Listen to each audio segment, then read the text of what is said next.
राजकुमारी के रूप यौवन पर आसक्त हो दैत्य दंभिकासुर उसे अपनी गुफा में उठा ले जाता है। राजकुमारी चंद्रकला का रो रो कर बुरा हाल था। उस बेचारी की तो किस्मत ही खोटी थी। कितने सालों तक वो उस नाग के चंगुल में फंसी रही। कुछ ही दिन पहले नाग से आजाद हुई थी। सोचा अब जिंदगी अच्छे से गुजरेगी, पर अब दैत्य दंभिकासुर ने उसे अपनी गुफा में ला पटका। ना तो उसके आंसू रुकने का नाम ले रहे थे और ना वो किस्मत को कोसने से।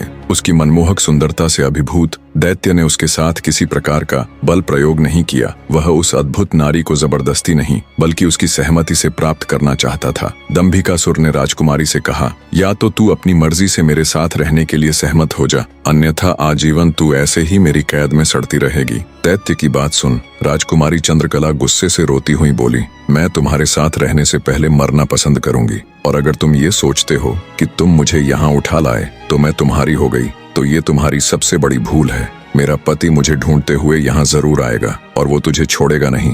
राजकुमारी की बात सुन दंभिकासुर घिनौनी हंसी हंसते हुए बोला, लगता है तुम पागल हो गई हो। मैंने तुम्हें यहाँ 7 तालों के भीतर बंद किया है। यहाँ तक किसी का भी पहुँचना असंभव है, और अगर गलती से कोई यहाँ तुझे ढूंढता हुआ आ भी गया तो मैं उसे एक कीड़े की तरह मसल दूंगा। ये तो तेरी सूरत मुझे भा गई, वरना अब तक तू भी कब की ऊपर जा चुकी होती। तेरी भलाई इसी में है कि तू स्वेच्छा से मेरी बात मान जा, वरना अंजाम बहुत बुरा होगा। इतनी बात कह दंभिकासुर वहां से चला गया। उधर जब मेले से दंभिकासुर राजकुमारी को उठाकर ले गया था तो लखन की भाभी बेचारी बेबस और लाचार सी बस उसे देखती रह गई। बहते अश्रुओं के साथ वो घर जाती है और सारा किस्सा लखन को कह सुनाती है। भाभी की बात सुन लखन के पैरों नीचे से जमीन सरक जाती है। वो तुरंत भारी कदमों से अपनी पत्नी चंद्रकला को खोजने निकल पड़ता है। कई दिनों तक जंगलों और शहरों की खाक छानता भूखा प्यासा लखन अपनी पत्नी को ढूंढता ढूंढता भटक रहा था। तभी उसे एक कुटिया दिखाई देती है।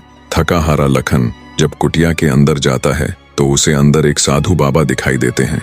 लखन उनको प्रणाम कर वहीं बैठ जाता है। लखन की हालत देख महात्मा जी ने पहले उसे अच्छे से जलपान कराया और फिर बोले, बेटा तुम कौन हो और यहाँ जंगलों में क्यों भटक रहे हो। तब लखन महात्मा जी को अपनी सारी व्यथा कह सुनाता है। लखन की सारी दास्तान सुन महात्मा जी बोले, बेटा तुम जिस राक्षस की बात कर रहे हो उसका नाम दैत्य दंभिकासुर है। वो जहाँ भी जाता है तबाही मचा देता है।